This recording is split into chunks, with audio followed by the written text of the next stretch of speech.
All right, guys, welcome back. You're marking time, TCG and Whiskey.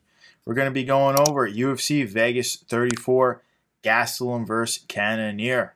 First, let's say thank you to our sponsor, Tampa Bless, home team do good, tampabless.com for more information. All right, guys, let's get right into it. We got the middleweight main card, the Gorilla, Jared Cannonier, ranked number 3. He's 13-4, 37 years old. He's minus 155, and he's coming off a loss to Whitaker.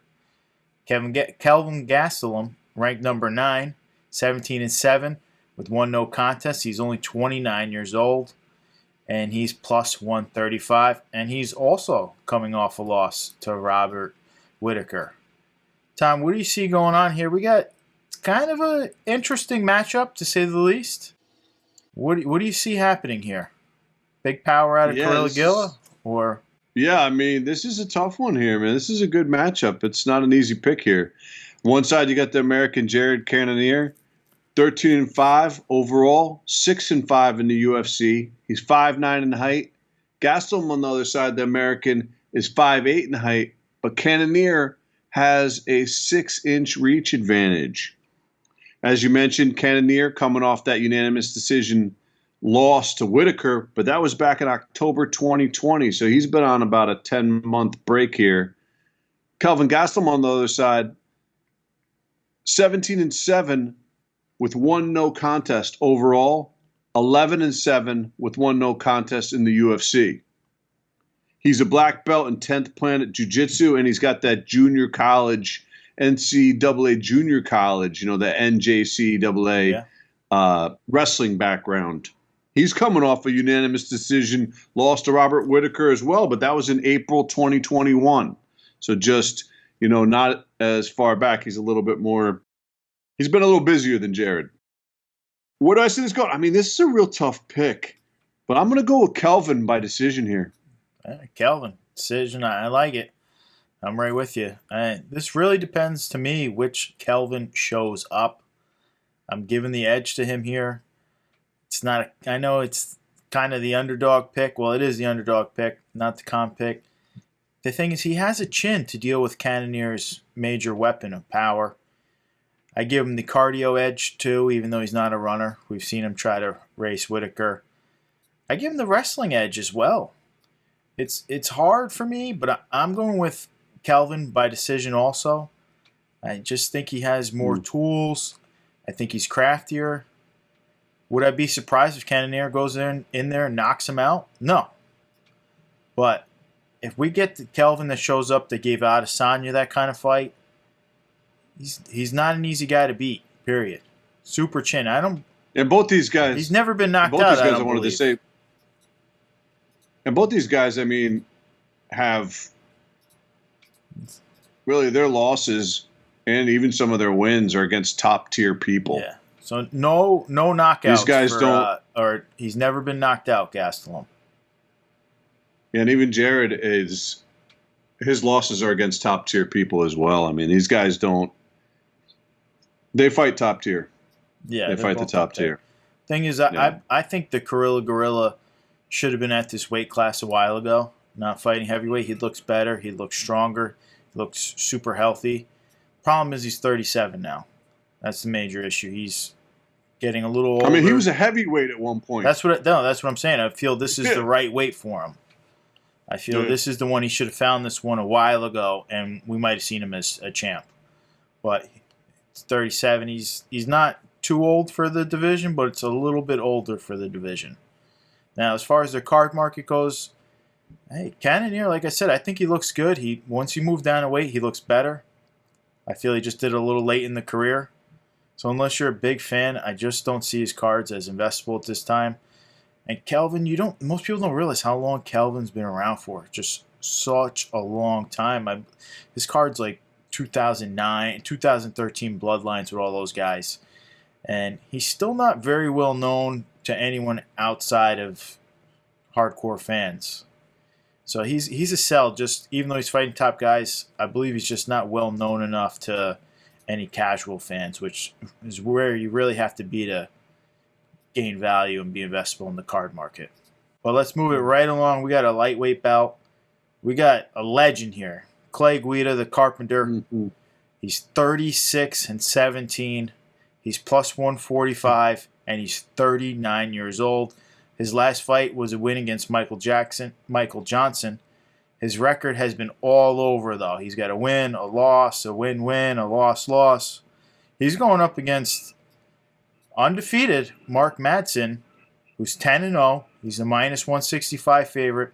He's 36 years old. I believe he turns 37 very soon. Tom, how do you see this one playing out? We got two heavy wrestlers here. What do you see happening? Yeah, this is another one that's very close. This is interesting. The American Clay Guida, the Carpenter on one side, as I like to say, the man that lives in a van down by the river. He's 5'6" in height. The other side, the Danish Mark Madsen, 5'7" in height. Madsen holds a 2-inch reach advantage over Clay. Clay, as you said, 36-17. UFC, 16-14. So this will be his 31st fight in the UFC. Incredible amount of experience. He's coming off a unanimous decision win over Michael Johnson in February 2021. Clay is still a lot for anybody to handle. His wins and losses are against tough people still. Madsen on the other side, 10-0, UFC 2-0. He has that Olympic Greco-Roman wrestling background. He was the silver medalist for Olympic Greco-Roman wrestling for Denmark. He had won the silver medal in Rio in 2016, so not all that long ago. And he's making that transition, kind of like Randy Couture. Even though Randy hadn't medaled like that, similar age when Randy came over to the UFC as well. He's coming off a unanimous decision win over Austin Hubbard, who appears, and we'll cover here in the card momentarily. That was March 2020. So this guy's been off for a bit now, almost creeping on a year and a half. He's basically, I don't know if it was all because of COVID or what, but he's basically taken off since the beginning of COVID. March 2020 is when pretty much most places kind of started to close it down. My pick here, you know what? I'm going to go with the underdog Guida here. I think he's just going to be, I think he might be a little too much in and out, bouncing around. He might be just too much for Madsen to pin down, and maybe Clay can get some points going and win by decision. Okay, yeah. I like Clay. I'm not opposed to him winning. He's already in the Hall of Fame for one of the best fights of all time. So if you haven't seen that fight, go watch him versus Diego Sanchez. It's the craziest fight, like, ever. Like, literally gets head kicked and they get back up and start. Oh, my gosh. It's crazy. Watch that fight. But I got this one as an easy win for Madsen. I feel both guys are super heavy wrestling approaches. Clay's always known for his wrestling.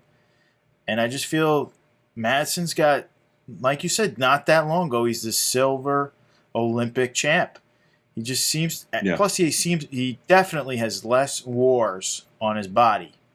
Both men are certainly, to me, they're kind of getting past their prime age to be in the lightweight division. But I think Madsen with less wars, I think he probably has better wrestling skills. I mean, Clay's been doing it for a long time too. I'm not going to take anything from him, but silver in the Olympics is a huge deal. So no, it's elite. Very elite. Exactly. Very elite. So I'm taking Madsen here just thinking, because Clay's not normally one for strikes at this age in his career, and he has so many wars on that body. So I'm thinking we're going to probably get a decision. I think Madsen's going to get him. I think he's got a little bit more in the tank, even though Clay looked good his last time out. Now, as far as this goes in the card world, Guida is... I mean, he's nearly a pioneer of the sport. He's been around so long. As I mentioned, he's already in the Hall of Fame for one of the best fights ever. That's how long he's been in here. I just think he just doesn't have the fan base needed to be truly investable. For whatever reason, he's just never taken off. And Mark hasn't been printed. I don't know if we ever will see Madsen printed. He's, like I said, he's almost 37. He's just starting, so... We'll have to wait and see if he gets printed and what happens then. But I don't see either of these guys as buys right now. All right, but we got another lightweight bout. I really like both these guys in this one. We got Vince Bichelle from Hell, who's 13-2. He's minus 110. He's 38 years old. Is his one downfall. He found the sport a little late here, or the UFC a little late. He's on a 2-fight win streak against some super game dudes, though. Beat Jim Miller and Roosevelt Roberts. He's going up against Austin Thud Hubbard, who's 13-5, also minus 110, who's only 29 years old. And he's won 50% of his last 6, not being able to string together 2 wins in a row. It's kind of crazy. Tom, do we got the 38-year-old old man, Pichel from hell? Or do we see Thud Hubbard get it done? Well, you got Vince Pichel, the American, on one side. You got the American Austin Hubbard on the other. Pichel, 5'8" in height. Austin Hubbard, 5'8" in height as well. Pichel has a 1-inch reach advantage over Hubbard, though.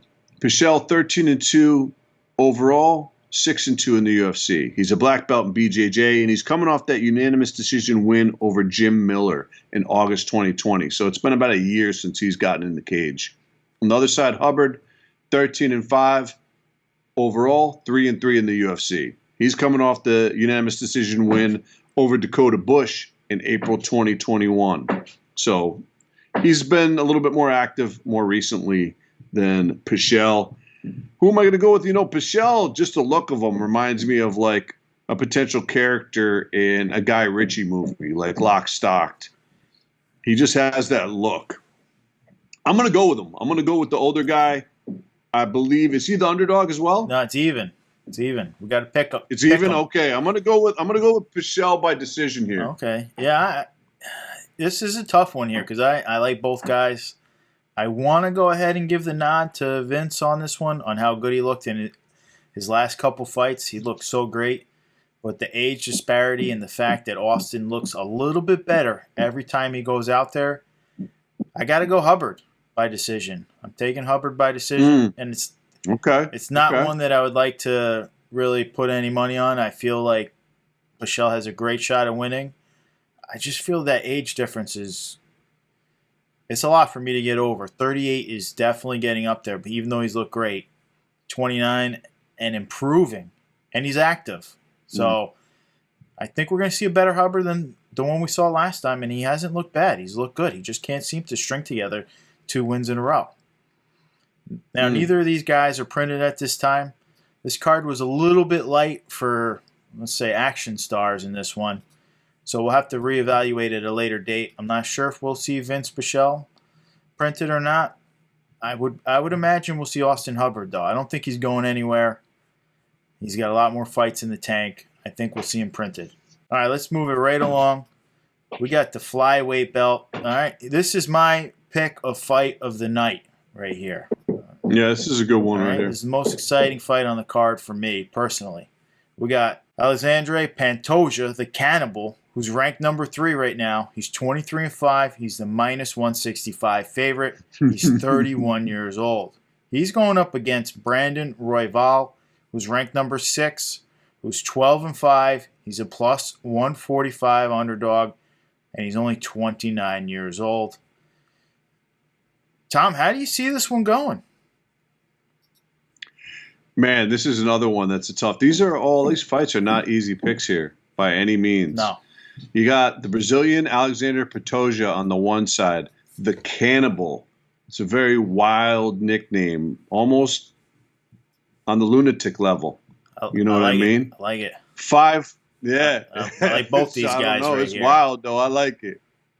5'4" in height. He's shorter. Brandon Royval is 5'8". He's listed as 5'8".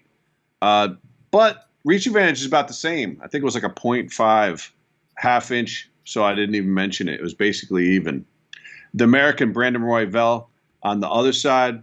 Alexander Pantoja is 23-5 overall, very experienced. UFC 7-3. If you look at his record, he's fighting all studs. All his fights are against, whether win or lose, top tier. Same with Royval. Royval, I'll get to him in a moment, but Alexander's coming off that unanimous decision win over Manuel Cape, who's very tough. He just had a win in February 2021. Cape just came, if you just saw Cape's last fight. Heavily touted. He was heavily touted for the UFC, yeah. Brandon Royval, 12-5 overall. UFC 2-1. He's coming off a TKO round 1 loss to Brandon Moreno in November 2021. Excuse me, November 2020. So I did want to mention, though, his 2 wins prior to that, getting caught in the first round by Moreno, he subbed Kai Kara-France and Tim Elliott. That's no joke to be able to sub both those guys. So this guy is very talented. Tough pick. But I think if Patosia's going to get it done, he's got to get it done early. And I'm going to pick him round 1 by strikes. Okay, yeah. It just Pantoja, look, he's got 8 TKOs, KOs, 8 submissions, 7 decisions. He's all over. Yeah. He can do everything. He's never been KO'd. He's never been submitted. He has 5 decision losses. The guy's tough. He's durable. He's exciting. He is a fun fighter to watch. Now, both these guys, to me, are just hitting their prime. We're going to see them win, loss, or draw. We're going to see them a lot more. That being said, I truly think this is closer to a pick'em than where the bookies have it, but you never know. These guys are better than everybody. That's how they win their money. I'm leaning Pantoja by decision, though. I think both men too well-rounded. I don't see many advantages on either side. I wouldn't be surprised to see a Royval win, but I'm not going to be sprinkling anything on this one. I got Pantoja, though. And now, all right. Pantoja is printed in 2020 Topps and is just insanely cheap to buy his rookie card because of that. I think he's a good spec play at the price he's at right now. Brandon, printed in Prism, is also not getting any love at the moment. I can't say today he's a buy, but he's young, and we could really see him improve going into his prime. I'm going to say keep an eye out for him. He's got 3 KOs, 8 submissions. That being said, I believe they both have losses to the top dudes. It's crazy. Yeah, they've definitely fought him. And Pantoja, I believe, has a win over Moreno. Early on in their careers, I believe he does, but I think he lost the rematch, right? Yeah, he lost to Figueiredo. Yeah. I don't think he fought Moreno a second time. Well, he lost to Figueiredo, and he beat Moreno. Yep. So. Right, and Figueiredo was a decision loss. Yeah, he's never been submitted or knocked out, which is just shows you he's game. That's why I can't go against him. And we're going to cover one more fight. And then, just as I said to the other guy, Royval, you're able to submit Tim Elliott and Kai Kara-France. Those guys are game as well. This is going to be good. That's my pick. Well, we got one more fight to cover. We got a featherweight bout. We got Austin Lingo, 8-1, plus 105. He's 27 years old, and he's coming off a win against Jacob Kilborn. He's fighting Luis Saldana, who's 15-6, minus 125 favorite. 30 years old. He's on a 5-fight win streak. There's not a ton of tape on these guys. There's some, though. They've both have a fight in the UFC or two. But what do you see happening here? We got some pretty newcomers coming up. And these fights are going to be statement pieces right here. Yeah, I like them. I like these type of fights. They're opportunities. As you mentioned, just making a statement is your opportunity to make a statement, really. Austin Lingo, the American on one side, Luis Saldana, the American on the other side. Lingo 5'8" in height, Saldana 5'9" in height. Saldana holds a 3-inch reach advantage. Lingo 8-1-0 overall, UFC 1-1. He's coming off a unanimous decision win over Jacob Kilburn in January 2021. Luis on the other side, 15-6-0, UFC 1-0. He's coming off a unanimous decision win over Jordan Griffin in April 2021. This is a tough pick, but I'm going to go. I think Saldana's striking might come to life, and I'm going to say Saldana by strikes round 2. Yeah. It's something we always mention, too. These guys, they're TKO machines, and they enter the UFC, and it's like decision. Just the competition level goes up, and they're just not the same fighter they were watching them on the regional scene or in other organizations. So it's pretty funny. But this is one that looks close on paper too, but I feel the same way as you do. I think Luis has an experience edge. I think he has a skill set edge. I think we see an early finish here. I'm going with he's going to do some front kicks to the face, how he did in his last fight. Oh, Did you watch? I like you watched that. him in his last fight. He's got nasty front kicks. He looks good. He uses them. I got a first round finish. Brought that. Yeah, I think Lingo's going to be tested more than he's ever been tested in this fight. I think he's going to be too much for him. I think we see Saldana. I'm putting a little sprinkle on Saldana for this one. I think this is a nice one. Now, neither guy's been printed, so we'll have time to reevaluate them. They're both young, 27 and 30. We got plenty of time for these guys if they can get some wins. All right, guys. I remember the front kick. I just want to say, I remember when the first time I ever saw that front kick to the chin, and I believe it was by Lyoto Machida. Oh, he was so good at it. He was so good at it. And Steven Seagal claimed that he had coached Machida and told him about that. I didn't hear that. That's why I said Seagal a minute ago. It was just funny. Didn't Machida literally finish Belfort with the front kick, right? Right. Oh, it was brutal. It was Vitor. Yeah. I don't even think that was his first time, but that was it. He was out cold. That was the first time that I saw it, where I was like, "Holy cow!" Yeah, he was an assassin in the ring in his prime, Machida. Oh yeah, no question about that. The dragon. But guys, don't forget to like and subscribe. Me and Tom will keep up the videos for you guys, and we'll catch you guys. I also wanted to say, apologize if any of the background noise. We got a renovation going on over here, so apologize for that, y'all. All right, guys. Peace. See you next time.